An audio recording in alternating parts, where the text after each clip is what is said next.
हो जाए। एक बार है, दोनों जो बार हैं वो आइडेंटिकल है, दोनों के बीच में जो है वो एल नोट का गैप है, मतलब दोनों इकट्ठे नहीं रखे हुए, जो कि तुम यहाँ पे देख पा रहे हो, है ना, ये एल नोट लिखा हुआ है। और फ्रिक्शनलेस फ्लोर है, बट इनके बीच में फ्रिक्शन है जिसका कोफिशिएंट ऑफ जो फ्रिक्शन है वो म्यू दे रखा है। और ये दोनों जाकर के टकराती हैं, यू वेलोसिटी थी दोनों की, दीवार से टकराती है, मतलब जाहिर सी बात है पहले ये टकराएगी बाद में ये टकराएगी। तो कोलिजन जो है वो इलास्टिक है, परफेक्टली इलास्टिक। पूछा है जो दोनों की फाइनल वेलोसिटीज हैं टकराने के बाद, ये भी टकरा जाए ये भी टकरा जाए, उसका जो फाइनल वेलोसिटीज हैं, है ना, long time after collision with the wall कितना होगा। ठीक है, ये पूछा दोनों का वेलोसिटी कितना होगा, इतना सवाल पूछा है। ट्राई करो जरा इस क्वेश्चन को।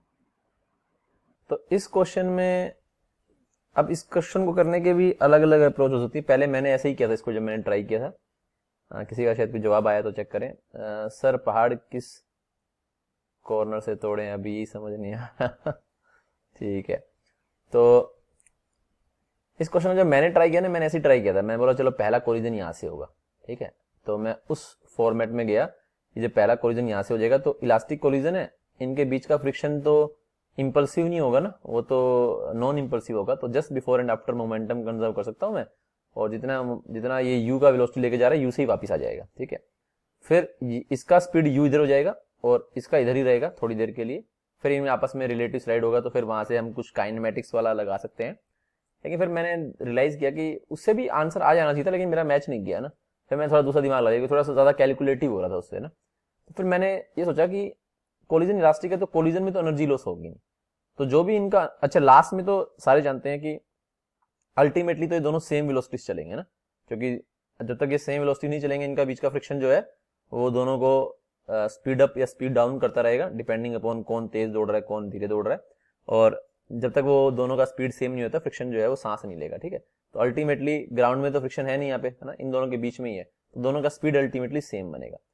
तो अगर मुझे ये मालूम पड़ जाए कितना एनर्जी में लॉस हुआ है ना, अगर मुझे डेल्टा एच मालूम पड़ जाए, एनर्जी जो लॉस है वो कितना हुआ है, तो उसको मैं लिख पाऊंगा हाफ एम यू स्केयर का ट्वाइस जो इनिशियल एनर्जी था, माइनस हाफ एम, दोनों का फाइनल लॉस सेम होगा, वी स्केयर इंटू में ट्वाइस।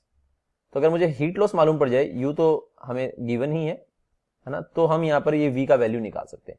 तो बेसिकली अब मेरा पर्पस सिर्फ रह गया हीट लॉस को कैलकुलेट करना। ठीक है, अब हीट लॉस को हम कैसे कैलकुलेट करेंगे, तो फ्रिक्शन एक इंटरनल फोर्स है, मैंने तुम्हें पहले बोला इंटरनल एक्सटर्नल कुछ नहीं होता, डिपेंड करता है तुम्हारे सिस्टम पे। अगर तुमने किसी भी फोर्स के दोनों कंपोनेंट्स को ले लिया है ना, अगर एक फोर्स लग रहा है एक बॉडी पे, तो उसका दूसरा जो है वो पार्ट, जो एक्शन रिएक्शन वाला दूसरा पार्ट है, वो दूसरी बॉडी पे लग रहा होगा। अगर दोनों बॉडी को सिस्टम बना लेते हो तो वो फोर्स इंटरनल होता है।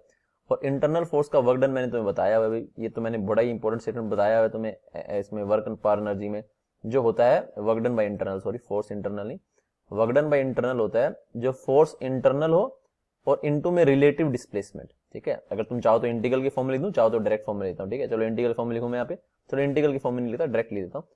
तो फोर्स कांस्टेंट मानते हुए यहाँ पर हो जाएगा एस रिलेटिव, है ना, दोनों के बीच में रिलेटिव डिस्प्लेसमेंट। अब समझने की कोशिश करो कि फोर्स इंटरनल मुझे मालूम है कितना होगा, म्यू एम जी होगा। ठीक है, फ्रिक्शन तो काइनेटिक ही लगेगा, सिर्फ मुझे निकालना है कितना रिलेटिवली डिस्प्लेस करेंगे ये एक दूसरे के साथ। तो देखना जरा कब तक लगेगा, सुनना जरा।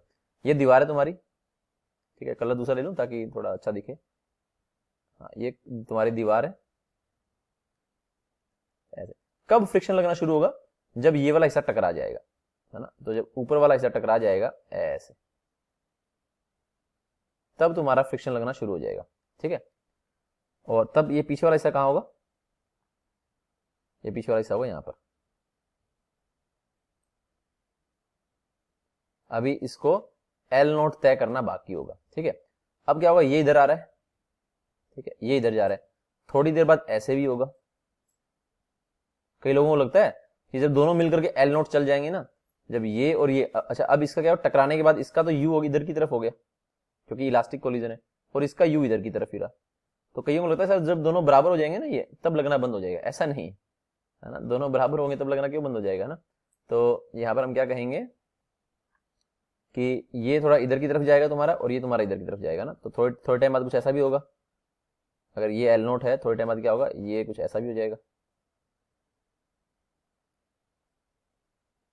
है ना, और ये इनके बीच का डिस्टेंस कुछ कम हो चुका होगा, यहाँ पे L may be L note by 2 हो गया होगा ना, क्योंकि मेरे ख्याल से दोनों सेम स्पीड से जा रहे हैं। तो जब ये दोनों बराबर आएंगे, जो भी है मतलब उससे में जो कोई फर्क नहीं पड़ता कितना हो गया वो, है ना, तब तक तुम्हारा लगता रहेगा। ठीक है,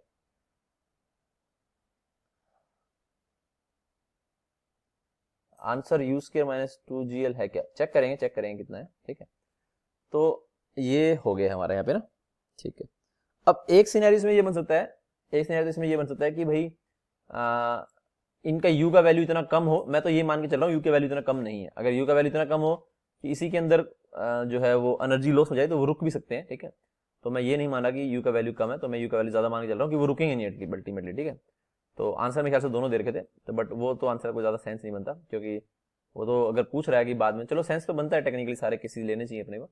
खैर एनीवेज, तो अब मैं आगे चलता हूँ यहाँ पे। तो अभी भी फ्रिक्शन लग रहा होगा क्योंकि इसका स्पीड इधर की तरफ होगा, अब कुछ चेंज हो चुका होगा क्योंकि फ्रिक्शन लग रहा है, मे बी v1 हो गया होगा, और इसका भी उतना ही हुआ होगा क्योंकि दोनों पे बराबर ही लग रहा है फ्रिक्शन ना, तो v1 इधर की तरफ हो गया होगा। ठीक है, दोनों का स्पीड तो इकट्ठा ही डिक्रीज हो रहा है। देखो ये एक बड़ी क्रिटिकल बात है यहाँ पे, दोनों का स्पीड जो है वो साइमल्टेनियसली उतना ही डिक्रीज हो रहा है, क्योंकि इस पे भी μmg का फ्रिक्शन लग रहा है और इस पे भी μmg का फ्रिक्शन लग रहा है। ठीक है, और दोनों का मास सेम है क्योंकि आइडेंटिकल बार है, तो दोनों का रिटार्डेशन सेम हो रहा है, दोनों का रिटार्डेशन सेम हो रहा है, दोनों का इनिशियल वेलोसिटी भी सेम है, तो दोनों का वेलोसिटी बराबर बराबर कम हो रहा है। ठीक है, तो अभी भी अब आधे लोग सोचेंगे कि जब ऐसा सिचुएशन हो जाएगा तो फिर फ्रिक्शन लगना बंद हो जाएगा। नहीं, फ्रिक्शन तब लगेगा तब लगना बंद होगा जब दोनों का वेलोसिटी सेम डायरेक्शन में सेम वैल्यू रखेगा। यहाँ पे वैल्यू सेम जरूर है लेकिन डायरेक्शन तो ऑपोजिट है। ठीक है, वैल्यू तो यहाँ पर भी सेम थी। अब क्या होगा, ये वाली रोड यहां से टकराएगी, जैसे ये रोड यहां से टकराएगी तब ये वाली रोड तुम्हारी आगे जा चुकी होगी, सॉरी, जैसे तुम्हारी ये वाली रोड टकराएगी ये वाली रोड तुम्हारी आगे जा चुकी होगी, है ना, तो ये वाली रोड आगे जा चुकी हुई है ऐसे। ठीक है, और इनका वेलोसिटी हमेशा सेम है, तो इसका वेलोसिटी लेट्स से उस टाइम पे v था और इसका वेलोसिटी भी v था, तो जैसे ही कोलिजन होगा तो ये अपना वेलोसिटी रिवर्स कर लेगी, तो जैसे ये टकराएगी तो इनके बीच का फ्रिक्शन जो है वो अब लगना बंद हो जाएगा। ठीक है सर, सूडो भी तो लगेंगे। हाँ सुनो प्राची, भी सूडो की बात ही नहीं कर रहा मैं, बड़ा इंटरेस्टिंग मेथड तुम्हें बता रहा हूं मैं यहाँ पे, सुनना जरा। जब ये वाली ने टकराया तब इसका मोशन इधर हो गया, इसका मोशन इधर हो गया, फ्रिक्शन एक्टिव हो गया, तो फ्रिक्शन एनर्जी निकालना शुरू कर देगा। आधे लोगों को लगता है जब इस पोजीशन में आएगी सर, जब दोनों का ये सेम हो जाएगा तो शायद फ्रिक्शन लगाना बंद होना चाहिए, जो कि नहीं होगा क्योंकि इसका वेलोसिटी इधर है, इसका वेलोसिटी इधर है, तो मैंने ये वाला सिचुएशन भी बीच में बना दिया। तो कब लगना बंद होगा, जब ये वाली रोड टकरा जाएगी। जैसे ये वाली रोड टकराएगी, अगर दोनों का वेलोसिटी अलग अलग होता तो अभी भी नहीं होता, लेकिन दोनों का वेलोसिटी सेम रहेगा हर इंस्टेंट पे, वेलोसिटी नहीं बोलना चाहिए, स्पीड सेम रहेगा हर इंस्टेंट पे, डायरेक्शन ऑपोजिट रहेंगी। जैसे इसका डायरेक्शन ये वाला हो गया तो इनका स्पीड तो ऑलरेडी सेम था ही, तो डायरेक्शन भी ये हो गया, तो यहाँ पर रिलेटिव वेलोसिटी 0 हो गई और अब फ्रिक्शन लगना बंद कर देगा। तो इससे इस सिचुएशन में आए तो टेक्निकली हमने कितना मूव किया, तो दोनों का अगर तुम रिलेटिव डिस्प्लेसमेंट देखोगे, इसको रोक लो चाहो तो, ठीक है, तो यहाँ पर हमारा जो रिलेटिव डिस्प्लेसमेंट है वो कितना हो गया बच्चों, हमारा जो रिलेटिव डिस्प्लेसमेंट है ना, अगर हम देखेंगे तो इसको मैंने रोक लिया, तो ये L पहले इधर की तरफ था और बाद में ये L इधर की तरफ हो गया, तो रिलेटिव डिस्प्लेसमेंट मैं यहाँ पे देख पा रहा हूँ 2L नोट होगा। ये वाली बात तुम समझ पा रहे हो, रिलेटिव मतलब इसको रोक लो, तो ये स्लैब पहले L नोट इधर थी और अब स्लैब L नोट इधर हो गई है, तो 2L नोट ये तुम्हारी इस तरफ की तरफ मूव कर गई है। ठीक है, तो यहाँ पे हम क्या लिखेंगे, जो वर्क डन बाय फ्रिक्शन है, सूडो की जरूरत नहीं है, यहाँ पर हम क्या निकाल रहे हैं, फ्रिक्शन का वर्क डन निकाल रहे हैं। ठीक है, प्राची ने जो क्वेश्चन पूछा उसको भी मैं आंसर कर दूं।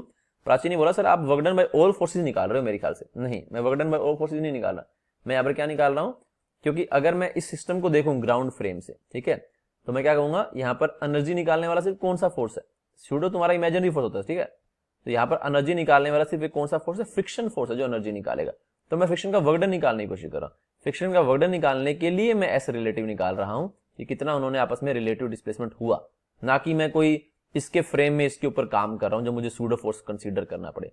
तो फ्रिक्शन का वर्क डन निकालने के लिए मुझे सूडो फोर्स कंसीडर नहीं करना, मैं work done by all forces नहीं निकाल रहा हूँ एक के फ्रेम में दूसरे का, कि मुझे सूडो फोर्स कंसीडर करना पड़े। ठीक है, तो मैं सिर्फ क्या निकाल रहा हूँ, work done by internal force, जो क्या होता है इंटरनल फोर्स का वैल्यू और रिलेटिव डिस्प्लेसमेंट, और ये नेगेटिव तो होगा क्योंकि फ्रिक्शन काइनेटिक है तो नेगेटिव वर्क करेगा। तो क्या लिखेंगे यहाँ पर कि फ्रिक्शन का वर्क डन यहाँ पर हो जाएगा बेसिकली म्यू, नेगेटिव को मैं लिख नहीं रहा हूँ क्योंकि हम यहाँ पे सिर्फ वैल्यू लिख रहे हैं। ठीक है, यहाँ पे मैंने इनिशियल माइनस फाइनल लिखा तो वो लॉस को कंसीडर करते हुए, तो म्यू mg फोर्स हो जाएगा इनटू में 2L नोट, ये तुम्हारा हीट लॉस हो जाना चाहिए, और यही तुम्हारा होगा यहाँ पर m कॉमन ले लिया मैंने, u स्क्वायर माइनस में v स्क्वायर के बराबर, 2 से 2 कट जाएगा तो m से m भी कट जाएगा, तो यहाँ पे मेरा v स्क्वायर का वैल्यू कितना आ जाएगा बच्चों, u स्क्वायर माइनस में mu g 2L naught under root, ये तुम्हारा v का वैल्यू बन जाएगा।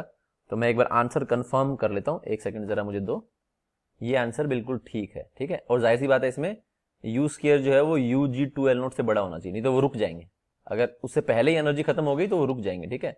तो अगर यू स्क्वायर इससे बड़ा है तो ये आंसर हो जाएगा, और यू स्क्वायर से छोटा है तो आंसर हमारा 0 हो जाएगा, ठीक है। तो आंसर पीछे 2 दे रखे जो कि अंडरस्टैंडेबल है, ठीक है। तो कितना क्विक ये मेथड हो गया। अगर तुम काइनेमेटिक्स में जाओगे, जो कि मैं पहले मैं अब जैसे कि बोलती हुई कशिश की सर हमें कैसे मालूम पड़ेगा ऐसे सोल्व करना है, तो यही तो मैंने तुम्हें यहाँ पर बताने की कोशिश की है कि मैं खुद पहले काइनेमेटिक्स से इसको सोल्व करने की कोशिश कर रहा था कि मैं एक काम करता हूँ, एक के रिस्पेक्ट में दूसरे को मूव करा लेता हूँ और मुझे एक्सेलेरेशन वगैरह मालूम है। लेकिन हमेशा सर मेरा भी यही आया काइनेमेटिक्स से, ठीक है। चलो विपिन कह रहा है मैंने सर काइनेमेटिक्स से निकाला है, मेरा यही आंसर आया। लेकिन विपिन को शायद ज्यादा मेहनत करनी पड़ी होगी, है ना। तो मेरा तो उससे आंसर मैच ही नहीं किया था। मैंने कोई गलती कर दी छोटी मोटी, मैं दोबारा ट्राई करता तो मेरा मैच करता, लेकिन इधर से मेरे को क्लिक कर गया कि क्यों ना मैं एनर्जी वाले तरीके से इसको सोल्व कर लूं रेदर देन इस तरह के सोल्व करने, ठीक है। तो अब एक बात मैं तुम्हें बता दूं, हमेशा कोशिश करो कि क्वेश्चन तुम्हें काइनेमेटिक्स से ना करना पड़े, क्योंकि काइनेमेटिक्स से तुम्हें क्वेश्चन आमतौर पे तभी करना पड़ता है जब तुम्हारा टाइम इन्वॉल्व होता है। अगर टाइम इन्वॉल्व नहीं होता तो बिना काइनेमेटिक्स के क्वेश्चन आमतौर पर हो जाता है, बाकी चीजों से आसान पड़ता है काइनेमेटिक्स के मुकाबले। लेकिन मेन बात तो होती है कि तुम्हें पहले क्लिक क्या करता है, तो पहले अगर काइनेमेटिक्स ही क्लिक करा तो फिर काइनेमेटिक्स से ही होगा, ठीक है। लेकिन यहाँ पर ये बहुत ही अच्छा क्वेश्चन है एक work done by internal force के एप्लीकेशन का, ठीक है। तो ये बहुत ही बेहतरीन जो है वो क्वेश्चन बन गया, और कितना आसानी से हमारा जो है वो आंसर आ गया। सर यहाँ पी कंजर्व नहीं है, हाँ पी कंजर्व तो नहीं करेंगे हम। पी, हाँ बिफोर कोलिजन पी कंजर्व करते हैं, लेकिन बिफोर कोलिजन का मतलब नहीं है। हाँ बिफोर कोलिजन तो कोई मतलब नहीं, दोनों का स्पीड सेम है। आफ्टर कोलिजन का कोई मतलब नहीं है क्योंकि दोनों का स्पीड सेम है। तो ड्यूरिंग कोलिजन तो नहीं कर पाएंगे, क्योंकि दीवार से जो इंपल्स आएगा उसे मोमेंटम तो चेंज होगा ही होगा, है ना। तो मोमेंटम कंजर्व तो नहीं कर सकते। हाँ मोमेंटम कंजर्व तो यहाँ पर होगा ही नहीं, ठीक है, कोई चांस ही नहीं है, ठीक है। सभी को समझ में आ गया मेरे ख्याल से, कोई डाउट तो नहीं है इसमें, ठीक है।